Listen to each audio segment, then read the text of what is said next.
it's not about the world being bad. I think that's what people say. It's like, you're just saying the world is all bad. It's about believing that the world is worthy of goodness, that my neighbor is worthy of goodness. That's where the sadness comes from.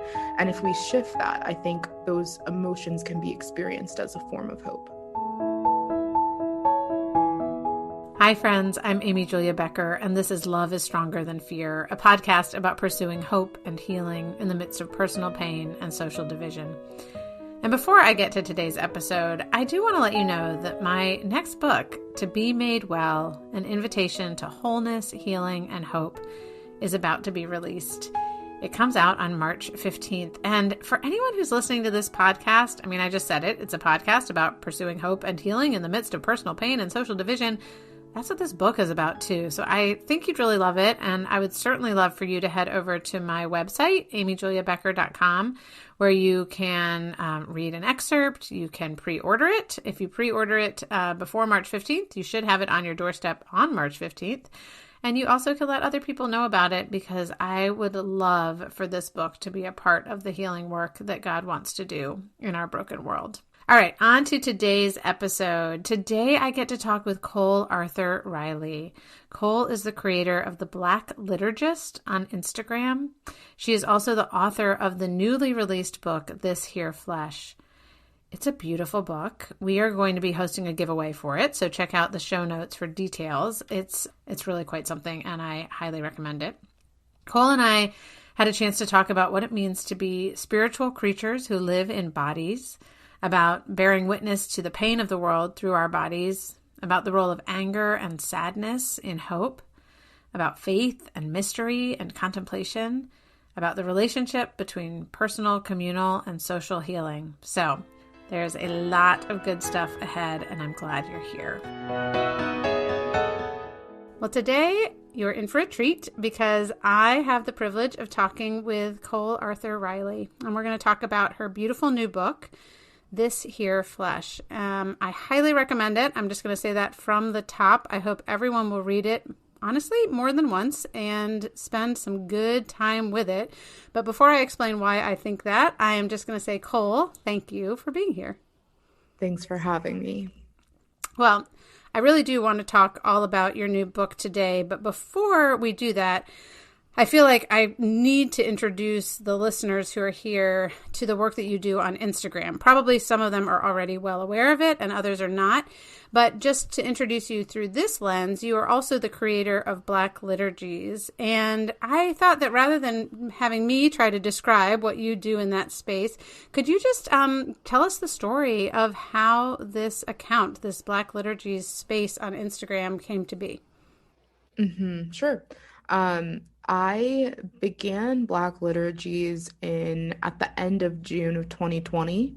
So, it was during the period where a lot more people were reckoning with the murders of Ahmaud Arbery and George Floyd, and the resurfacing of the murders of Breonna Taylor and Elijah McClain. And I had been in liturgical spaces for a while at that point, maybe 5 to 8 years, and have found a lot of comfort in written prayer and contemplative spirituality. But just at that time felt like I was in a lot of Christian spaces that weren't really capable of fielding and understanding my sadness, my anger, in a way that was helpful to me. And I really, when I'm being most honest, I say I started Black Liturgies out of anger. I hope there was some righteous anger in there. But yeah, that's how it began. And I was truly envisioning kind of like this small, intimate little community. I was just laying in bed. I said, I think I'm going to start this thing called Black Liturgies. Maybe there are some other kind of like-minded Black people interested in this kind of thing. And it quickly became a lot bigger than that, which I'm grateful for. Yes. And so are so many people, including this white person who, reads your words almost daily. But what I will say is I was thinking about the growth of Black Liturgies, which is unusual, it seems to me, or surprising to me in a couple of different ways. Like, one, you are unapologetically embracing Blackness Mm-hmm. and writing not only from the perspective, obviously, of being a Black woman, but also with a commitment to a spiritual practice, a Mm-hmm. commitment to naming truths about our political and historical moment when it comes to race and justice and injustice. And you're also doing it through words on a image-based platform. And it's a Yep. beautiful, like, you choose your fonts very well, but it's not, there's nothing flashy, Yep. or there are no shiny objects. You know what I mean? Mhm. Which Yeah, seems to me absolutely. is often what we gravitate to on social media. And so the combination of those things to have, I mean, over 100,000. I think it's almost 150,000 people who are following this account. And I'm sure there are even more who are blessed by these words every single day. Were you surprised by the growth of this site? And I'm just curious if you kind of, what do you make of that? Why are Mhm. people responding to your words in this way? Yeah, I mean, absolutely, absolutely surprised for the reason that you've said. Like when you zoom in with that level of particularity, womanness, blackness, Christianness, like language, and especially, I think in a lot of progressive Christian spaces, there can be a resistance um to written liturgy because there's Right. there's something kind of scary about the organization of it, about believing in some kind of authority in it even. And like when I first encountered liturgy, I often would kind of be like, I'll choose my words. I don't want to pray in unison. Like, I want the independence. And I think a lot of that comes from a level of distrust and having particular voices be suppressed for so long, that when you Sure. enter a spiritual space and you're being told what to say, it can be really problematic. So I didn't have an imagination for so many people being interested in that kind of spirituality, where I'm using we language, at least in the prayer portion of the post. Yeah. I'm using this we language, and it's like, hopefully people are reading that with a we in mind. So yeah, I didn't have an imagination for it, but in hindsight, um, some of it makes sense to me. The timing, where I think a lot of Black Christians, a lot of Black spiritual people were just kind of feeling burnt out and, frankly, afraid to be fully themselves and fully in their pain in evangelical Christian spaces, um, because of, police brutality, because of the election season and all of that. So I think there was something kind of timely that spoke to a longing that people had. Like, maybe I don't feel safe in church right now, but is there a space for me still to encounter the divine, to encounter God in somewhat of a community? Yeah. Yeah. I mean, again, it's been amazing to watch the influence and the growth of that space. And I think just to see, it's interesting because you speak about and you write about like what comes out of anger, but also that what comes out of sadness. And yet I think there's a quality of beauty and hopefulness that maybe we'll get a chance to talk about in all of your writing. That's true in these written prayers. It's also very much true in your book. And there's, I guess, an honesty as well as a commitment to, an attention and a care that you are giving in all of the writing that you do. And I really appreciate that. And I'm sure people resonate with it, that, even if it, I don't know, sparks questions or, I'm not sure I do think that or feel that. I think it's hard not to be drawn to the sincerity and honesty and vulnerability and power of the words that you're putting out into the world. So first of all, just thank you for that. Thank Before you. we get too much into this here flesh, I did want to hear about your own spiritual journey. So you've mentioned being in liturgical spaces in recent years. There's a scene in the book where you write about visiting a Baptist church for a few months as a middle schooler. And I'm going to quote you. You say it was your first encounter with a spirituality that demanded your death far more often than it ever advocated for your life. So I was just struck by this picture of a middle schooler who is kind of giggling in the pews with her sister and not quite on board with like the message that's being proclaimed and not there for that long. And now as a grown woman in a liturgical space writing prayers for hundreds of thousands of people every day. Like how did that happen? Yeah, it's so funny because my sister, who is somewhat of a spiritual person, but certainly wouldn't identify as a Christian. Like we always laugh about kind of my like career trajectory and where I've ended. Like you never would have thought I would go from, that small Baptist church where I did not feel cared for and I felt a lot of confusion. So I'll speak to that. I was a kid. We were kids and I think people who were born into Christian spaces and like evangelical Christian spaces, but I would say the same is true otherwise, but specifically evangelical Christian spaces, like you can kind of be, at least in speaking with my friends, you can kind of become numb to like the strangeness of it, the strangeness of the language and the messages being communicated. And so I wanted to be sure to communicate faith as I first encountered it, which was just terrifying and hilarious and strange. I went to this Black Friday service and we have this pastor sweating and like pounding his chest and pretending to jam nails in his hands, and it's like I'm a kid and I'm like, what is happening? Like when we sing that song Nothing But the Blood of Jesus, and think about an 11-year-old encountering that concept for the first time, like nothing but the blood of this man. Like it's grotesque, it's grotesque, it's strange, and I really think it's good and right to put ourselves back into that space, because there are people still in that space of like confusion and terror when they encounter Christian spaces. But yeah, so I did not go to that church for long, and really in high school, because of some conversations in an English class, began thinking more about truth and what is truth, which led me to think about religion and God. And I started asking these big questions of, like where are we from, and is there truth, and can I know it? And I've always been a skeptic. Anyone in my family always says, Cole was born a skeptic. You were born you came out a skeptic.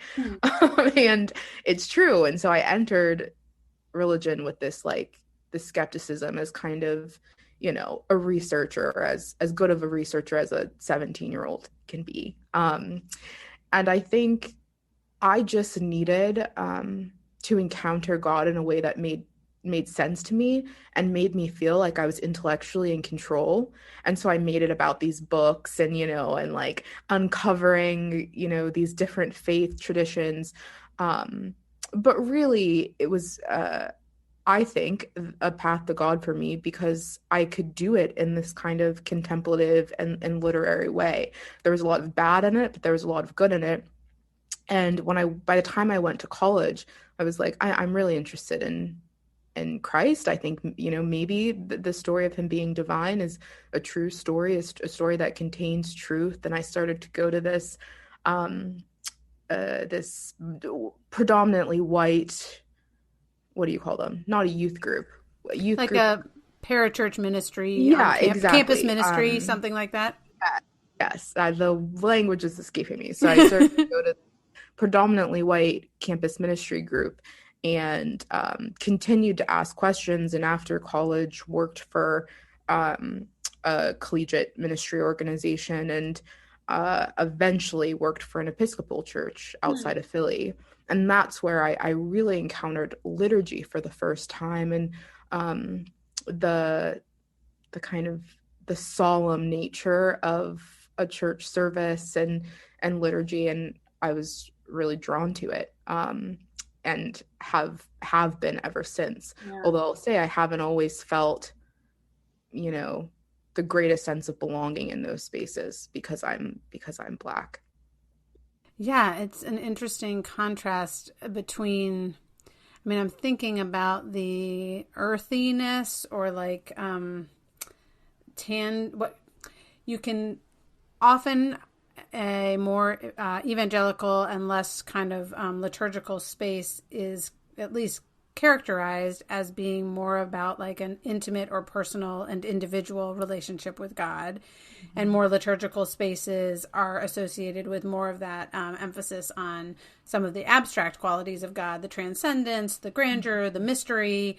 And one of the things that I find so interesting about your writing, and this comes up even in the title of your book, is the earthiness and the fleshiness of your understanding, particularly of your Christian faith, not just of who God is, but of Christianity.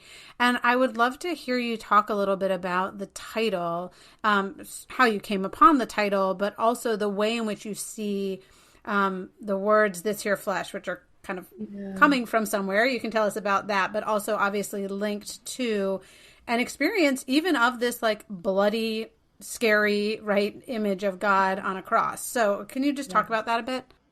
Yeah. So one of my favorite novels of all time is Beloved by Toni Morrison. And there's this scene, or we in the novel, we continue to go back to this space of the clearing, where there's this matriarch of all of the people, this Black female matriarch, and she's preaching to all of these women and children and the men who are kind of waiting for her at the perimeters of the clearing. And if you read it, I'm not going to do it justice, but it's a really beautiful scene because there's so many unspoken cues and so much embodiment and kind of intuition. But the matriarch, baby Suggs, says, children, come to the center. And then the children come, and she says, let your mothers hear you laugh. And then they laugh. And then she says, women, or the men, come to the center, let your wives see you dance, or let your children see you dance. And the men dance. And she's like, women, come to the center, and cry for the living and the dead, just cry. And the women all participate in this weeping moment. And she says, these different generations all kind of come together and, get tangled up in one another. And the men are weeping and the women are laughing and the children are crying. And it's this emotional, embodied spiritual moment. And they collapse in the grass. And then baby Suggs gives a sermon. And she says, in this here place, we flesh that weeps, laughs, flesh that dances on bare feet in grass, love it. And she goes into this beautiful monologue about the resistance and the necessity of caring for the body, and that being a way to care for the soul. So anyways, I chose this here flesh as a nod to that moment, and knowing that my book was going to be this intergenerational storytelling, and knowing that I want my spirituality to contain some of what baby Suggs was doing in that clearing. I want that for myself, and I want that for my children and my elders to have that kind of spirituality. I thought that that's a good place to start, so I love it so much. And I read Beloved for the first time when I was in high school in an English class, and it was actually my favorite book that we read. This was junior year English, and so I went on to take an African American literature class in college, really because that was on the syllabus, and I wanted to read it again, and I've read it a couple of times since then.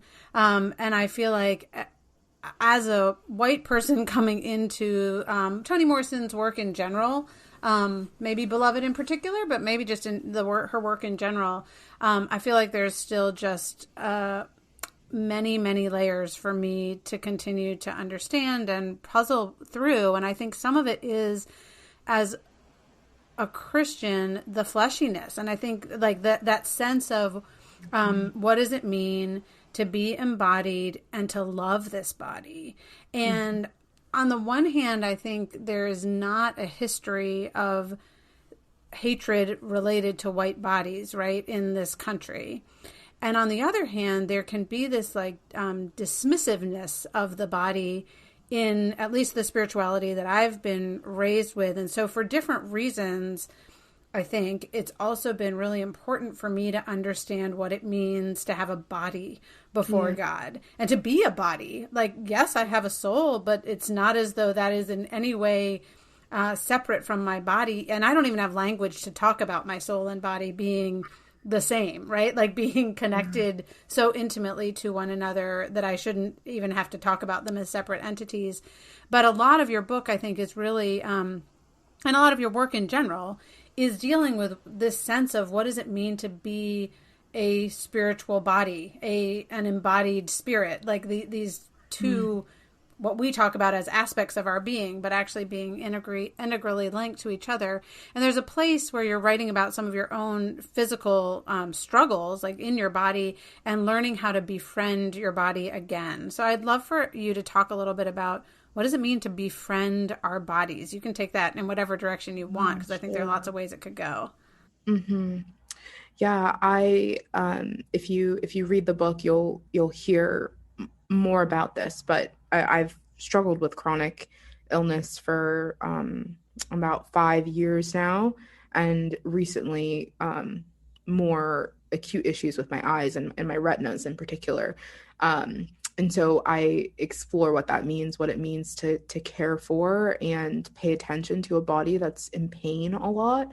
And I think even if you're not someone who, is chronically ill, struggles with chronic pain, or is in the disability community, there's so much we can learn from, I think, the disabled and chronically ill community, because they've had to learn um, what it means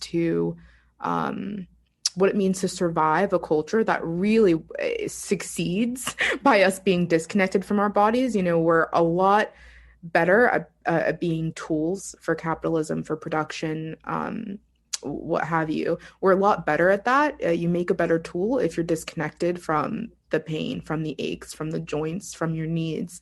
And I think I can't afford to disconnect in that same way anymore.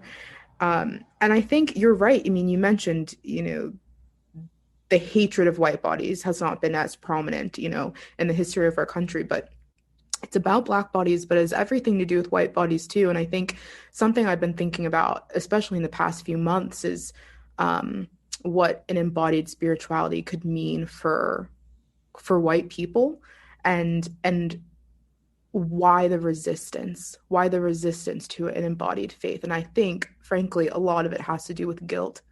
And when you have to remember your body, when you, as a white person, when you have to remember your body, and when you have to remember your grandma's body, your great great grandma's body, and the color of her skin, like that's going to do something to you.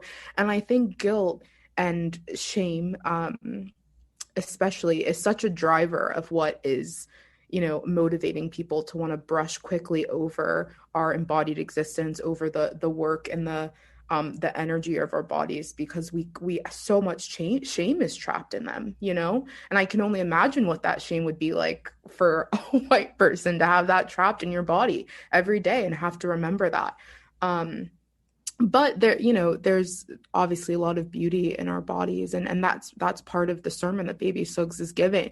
She's saying, like, yonder, they don't love your neck unnoosed and straight. They don't love that. They don't love your neck unnoosed. You got to love it. Like, stroke your hand on it. And it's this way of saying, this is inherently in resistance to the ideals of the world and the people that want to use you. So let's reclaim it. They're not going to do it for you. Am I making sense? So much sense. You're just giving me too many questions because I have to decide on one to go with next. No, I'd love to hear. I'm thinking about the sense of the generational connections, because that's some work that you do in this book, particularly about your grandma and your dad. That's really tender and beautiful, and filled with grief. Also, the stories that you tell of your family, and I wonder how you see that in terms of connection to your own body. I think that is one thing that, at least in many of the books I'm reading, right now I've also been reading the love songs of W.E.B. Du Bois, and it's, a novel, but nevertheless it is a story of generations, and of generations of both beauty and trauma. Mm-hmm. In fact, it was very interesting reading your book alongside that, because there's so many overlaps, both in terms of the beauty of the writing and the storytelling. But I just have been thinking about, in what ways, as a white person, do I connect my body, as you were just saying, to the bodies of those who've gone before? So you don't need to answer that for me, but I'm curious for you. In what ways, do you connect your body to the bodies of those who've gone before you? Mm. Yeah, I think I haven't always thought about it in the way that I've learned to, but it really, when I went to write this book, was planning on writing just this contemplative, you know, like just contemplative meditations on, lament and rage. And I know, well, for one, my strength as a writer is in storytelling. Was the spirituality of my household growing up. It was stories.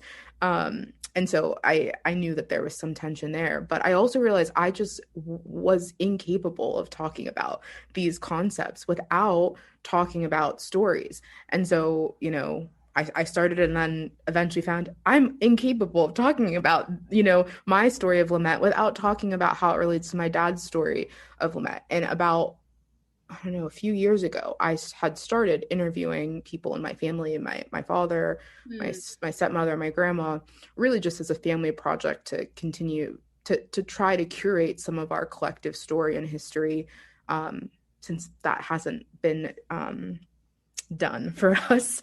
Or I should say that's a lot of that has been taken from us. Yeah. And through that, I realized so many threads in our stories that were connected, that I don't even think my father and my grandmother ever talked about and recognized in themselves these threads of shrinking, of expanding, of hunger for connection, and then alienation. And um, there's a ton of research, more and more research coming out about how, previous generations can affect our DNA. Um, and I suspect it's just going to continue to come out. I think even before we had the research, we all have known to a certain extent, these personalities, these fears shape us. We pass down our fears from generation to generation. A child sees what their parent is afraid of, and it's like, you don't know that that spider is scary until you see someone else, like flinch from it. And so I think we've always known it, but now we're having more and more research to help us give language to what's happening. I think trauma can be certainly passed down, traumatic, the effects of trauma. But I also think a lot of beauty can be passed down, and a lot of hope and habits of hope, and so yeah. And writing this book, I'm uncovering more and more, like how much I've been given, how much I've received from both my father and my grandma. Well, and that's one of the beautiful things about the book is this. At one point when I was reflecting on the book, I wanted to call your dad the hero of the book, and he is in many ways. And you even call him a magical hero, I think, at some point. And he's also so very vulnerable and human, right? Like, fallible. That's the word I'm looking for. Yes. Like, he is not a perfect person, and he's broken in many ways. And you hold that so well, so that you don't come to the end with any sense of condemnation or of putting him on a pedestal, Yeah. and it's really it's not easy to do that with characters, whether that's in fiction or nonfiction. And I think that does hold on to both the really the breadth of our humanity and the beauty and the brokenness that we all embody in some ways, in various ways. I want to ask a little bit about healing, but before we do, I want to ask one more question that's a little more pertaining to spirituality and race. Early on in the book, you write, "It takes time to undo the whiteness of God." Hmm. And I was really struck by that sentence, and would love to hear you reflect on what it has meant for you to undo or begin undoing the whiteness of God. Yeah. I'm glad that you paused at that sentence because I it was a sentence that I thought, should I just take this out? Mm. Um, and I'm, so I was raised most of my life in not an inherently religious home. I said it possessed a kind of spirituality, but not a Christian, an overtly Christian spirituality. And somehow, in between, that white Baptist church I attended and that predominantly white campus ministry that I attended, at some point, the image of a white God was injected in me. And you would think, you weren't raised with this. You weren't raised with this image. I wasn't even raised thinking about Jesus. So like, why is this so like stuck in you? And I think once it's in you, it takes time. It's more than me just saying, God is black, God is black. And I in the book I say, even still after years of trying to deconstruct, and I know that word is difficult for some people, so maybe I shouldn't use deconstruct, but even after years of trying to reclaim my sense of spirituality and who God is, and telling people, person after person, college student after college student, God is not white, God is not white, I still sometimes often think of Jesus as white. What Mm-hmm. does that mean? It's like it's a really sinister image that it's difficult to get out of you, especially when so much in art and other things can affirm that, or at least the art that we elevate can affirm that. And Mm-hmm. so what it's looked like for me is finding a community of belonging that will not let me go, even if will not reject me, I should say, even if I come to different conclusions than them, even if um a community that gives you the freedom to explore and question and resist, I think it's frankly the path to young people in this time. It's the path to young people who feel so skeptical and so trapped and smothered by Christians telling them what to think and believe about everything, as opposed to letting them experience their belief and experience God and give them time to work out what God means for them.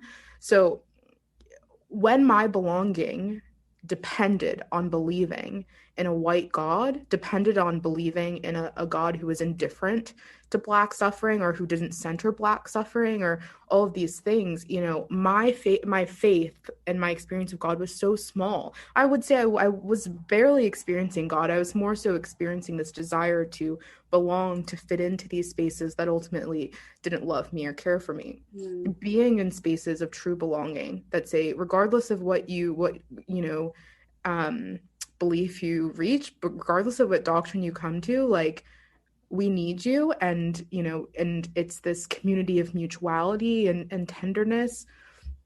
That's how it happens. People say, read this book, read that book, and I'm a reader, so I'm never going to say don't do that. But I think more than that, it's like, find people who you feel safe to ask questions with. Mm. That's really interesting, and I love that. I'm thinking, because I think it's actually important for different reasons, but for white Christians also, to undo the whiteness of God. And in all of these conversations, there's a sense of the incarnation of God in Jesus does affirm the ability to find God in people who look like you, whoever you are, right? Like, there is some, whether you're white or black, that's not what we're talking about in terms of like undoing the whiteness of God, but in terms of undoing the idea that God is only represented in a physical whiteness, but also all that whiteness has come to represent historically, as far as power and even within our culture, like some idea of goodness or beauty or, any of those types of things. And recognizing that, in fact, where the God of the Bible introduces, in the Psalms, God says, essentially, let me introduce myself. I am the God of the poor and the oppressed and the widows and the orphans and the strangers, the people who are not Israelites. And you're like, wait, what? That's your calling card, And I think there's so many facets, at least, to what it means to actually understand the vastness of who God is and the mystery, and also that particular intimate experience of a God who knows you as you are. And anyway, I appreciate your willingness to wrestle a little bit with that. It's certainly something I've been wrestling with as well. I've also wrestled with, and I think this also goes back to artwork, but I remember the first time I had the thought that Adam and Eve, whether we think of them as like two individual humans or even in some sort of representative state, were not white. And I literally was like, oh, I mean, of course, like even just geographically, that makes absolutely no sense. But I was so like, what? Yeah. When I came to that thought. And it's such a good thought exercise in terms of just peeling back my own unspoken assumptions about who belongs, right? And who is represented and who God sees and who God cares for, which is, again, much farther and wider and broader and deeper than I might even be able to imagine. Yeah, that's good. Well, I do want to make sure I get a chance to talk to you a little bit about healing, because you write about woundedness and you write about trauma and you write about pain, but you're also writing about healing. And I'm curious to hear just ways in which you say you have experienced healing, and also where there might still be some longing for healing, where healing has not, been kind of neat and tidy or complete. Yeah, absolutely. I think I've experienced a lot of healing well, I'll speak to me personally, and then maybe I'll try to apply it to more people. But I personally have experienced a lot of healing in literature and people that have gone before me in novels and fiction. I found so much healing in the imagination of Black people for kinds of healing. And I think that speaks to me because of there's something true about my interior life, about my selfhood, like I am a person who loves literature. So, it makes sense for me to experience healing in that way. I think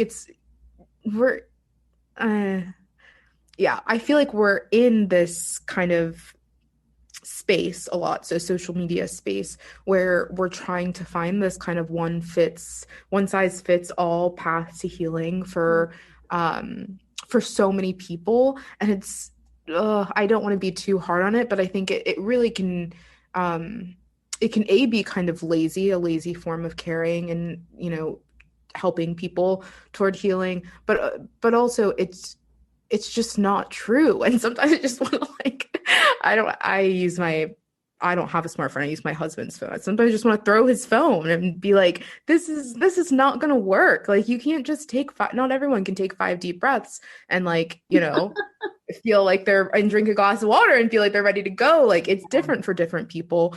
And certainly I think everyone can glean something from like breath and caring for your bodies through water. I'm not saying that, but I'm just saying allow your path to healing to be nuanced and to make sense with your true selfhood. And that requires some interrogation of the self. That requires a lot of interrogation of your interior life to say what desires are in me, what fears are in me, and when have I felt connection? I feel connection in books, encountering these characters or talking to other people about books. And so if that's the path for me, it's going to be literature, but it might be something else for someone else. I also think you're completely right. This kind of tension of knowing like there's always more healing that can happen and that can lead to really dissatisfied souls if you're expecting to just like be fully healed. Like I say, I'm moving toward liberation. I want us to move toward healing, move toward liberation, because I'm just really not certain if I'll ever experience a sensation of like full healing. And I think that's okay. And I don't mean that to sound despairing. I just mean that I hope that we as humans can learn to be more acquainted with like the not yet, and the waiting, and the fact that we're healing as we're constantly being wounded, and we're healing as we're constantly remembering old wounds that we have forgotten about.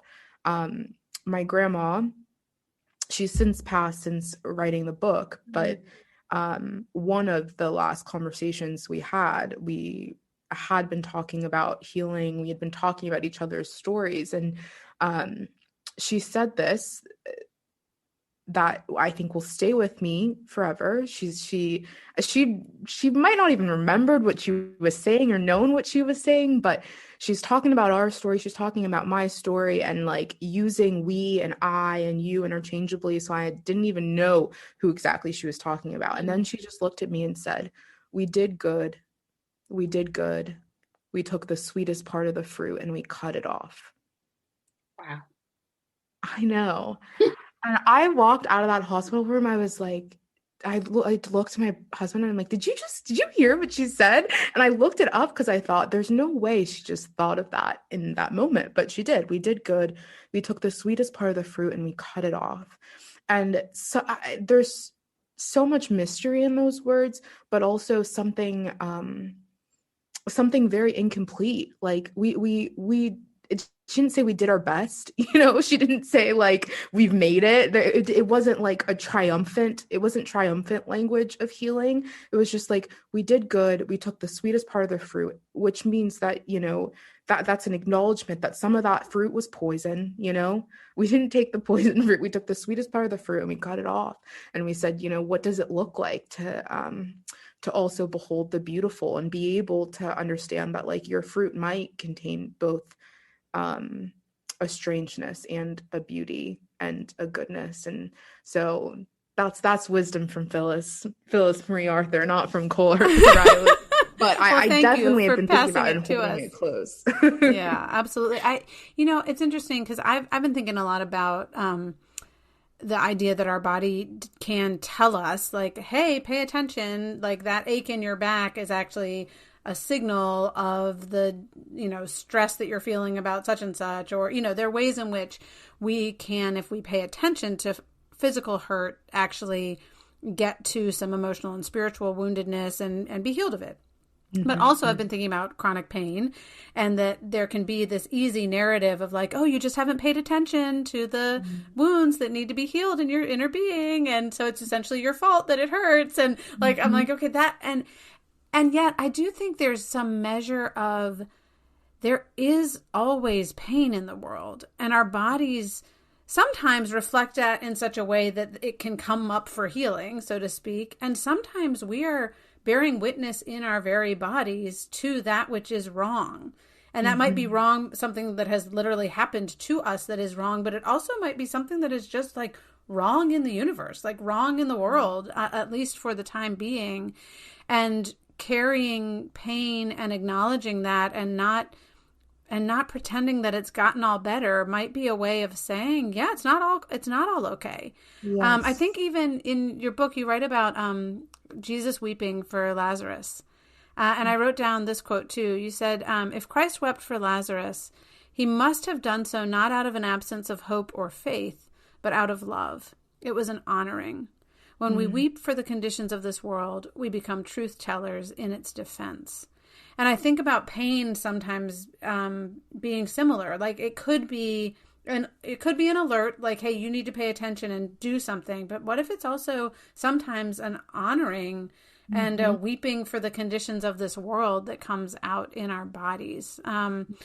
So within all of that, I think you write about the role of sorrow, the role of lament, the role of rage, essentially in healing, like as a part of an honest expression of faith, but also as a part of a necessary pulling back if it's going to be a time to actually allow God into healing. So I'm curious if you could just speak a little bit to, sorrow, rage, lament, hope, healing, all those things. Yeah, I think when I think about hope, at least, I think it means that you have an imagination for something different.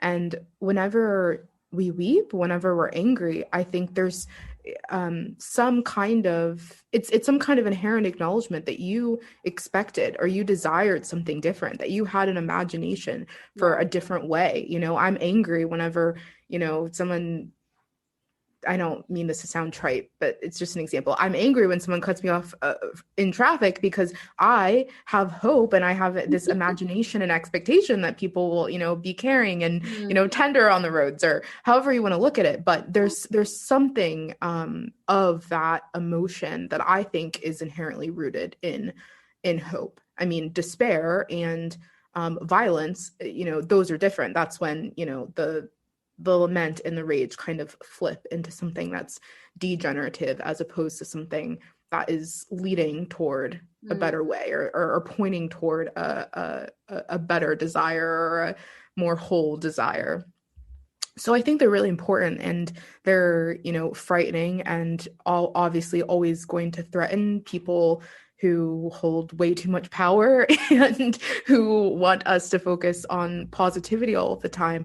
But I try to remind myself as much as possible that, whenever I am giving myself the freedom to experience pain, to name aches, to name my anger, I also can make it, pointed in the direction of hope. And to claim, to use my lament to claim, I want more for myself. I thought, I say, lament, it's not about the world being bad. I think that's what people say. It's like, you're just saying the world is all bad. It's about believing that the world is worthy of goodness, that my neighbor is worthy of goodness. That's where the sadness comes from. And if we shift that, I think those emotions can be experienced as a form of hope.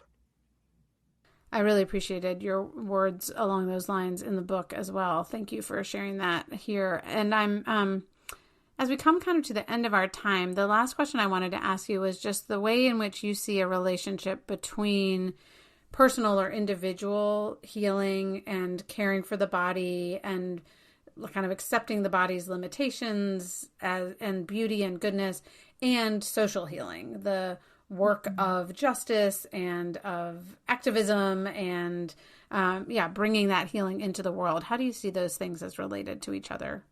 Mm-hmm. I think that we're reaching a point where we're putting a lot of weight on self-care and self-awareness, which, I think has value. There's the Audre Lorde quote that, people post all the time or share all the time in these talks about self-care being an act of, political resistance. Right. And it's a beautiful thing. Don't stop sharing that quote. But at the same time, I think we have to reach a point, or we have to be inclusive of language of community care as well. There's, sometimes self-care is just never going to be sufficient. Self-awareness is never going to be sufficient. I think we were made for a lot more than that. We were made for this kind of communal care, communal attunement, and I can care for myself all I want, but if my neighbor doesn't love me, I'm still going to be wounded and wounded and wounded, and then what am I supposed to do? Take a bubble bath and then the next day get like that's not how we're going to get free. That's not the path to liberation. I fully believe we need to have an imagination for the individual and the collective, and to not alienate them from each other, to know that, receiving community care can be a form of self-care, and to kind of have those things like intermix in a more meaningful way. And then I think that expands out of the community care, out of the individual, the care of the individual for the individual. We can expand into social healing. We can expand into policies, into infrastructure. But I think that the self-care and the collective care, community care, that's where things begin. They're kind of like these groundworks for social imagination in general, at least as I think about it. I'm curious how you think about it. Well, yeah, I do think so. I guess I'll say two things. One, what I'm hearing you say is that actually connecting with other humans is in an intimate and loving way, right? Like, is an act of self-care. Like, that there's actually not, we might distinguish them because of the way self-care is written about and spoken about, which is take a bubble bath or take your deep breaths or whatever. It's like seen as this solitary endeavor, and not to say it shouldn't be. I think you and I both are people who will take care of ourselves by curling up with a book almost daily. But at the same time, that sense of like, no, you need other people. And that's an aspect of self-care. And when I've also my own experience of, yes, like participation in the work that I believe God is wanting to do through us in the world has almost never been solitary. Like, I'm trying to think of an example. It's like when I've committed to praying with someone else, that I've even had the eyes to see places where I might be able to be involved, or have had the courage to go to a march, or have had the wisdom to talk to my children in a different way about what events we're seeing on the news. I mean, whether it's these very little things within our home or much broader political participation. I also, some of the work I've been doing around healing has been looking at Jesus in the Gospels, and his healing work always is sending people back into their communities with a blessing that involves the idea of shalom. So, the bleeding woman, he says, go in peace. Like, he literally sends her, publicly proclaims her healed so her community can receive her. And then those words that can seem kind of trite to us, go in peace. I mean, he is, as a Jewish man, saying, bring shalom with you where you go. Bring the healing of, the healing dream of God, right, with you as you go back into your community. So I think that there is always a connection for true healing to be taking place. There's always going to be a connection between that self-community and society in an even broader way. Mm-hmm. That's beautiful. Well, Cole, your words are beautiful and powerful. And that is true both in terms of Black Liturgies on Instagram, as well as in your book, This Here Flesh, which I'm just really grateful to have been able to read and talk to you about. So thank you for joining us here today. Thank you for having me. This has been great. Thanks so much for listening to Love is Stronger Than Fear. Remember to check the show notes to learn how you can enter for a chance to win a copy of This Here Flesh. And do visit my website. I'd love for you to read an excerpt from my book, To Be Made Well, and check out the gifts that I can send you if you order the book before March 15th when it comes out. And as always, I would love for you to share this episode, subscribe to this podcast, give it a quick rating or review so that more people can benefit from these conversations. Thank you to Jake Hansen for editing, to Amber Beery for doing all of the social media coordination, and thank you to you for listening. As you go into your day today, I hope and pray that you will carry with you the peace that comes from believing that love is stronger than fear.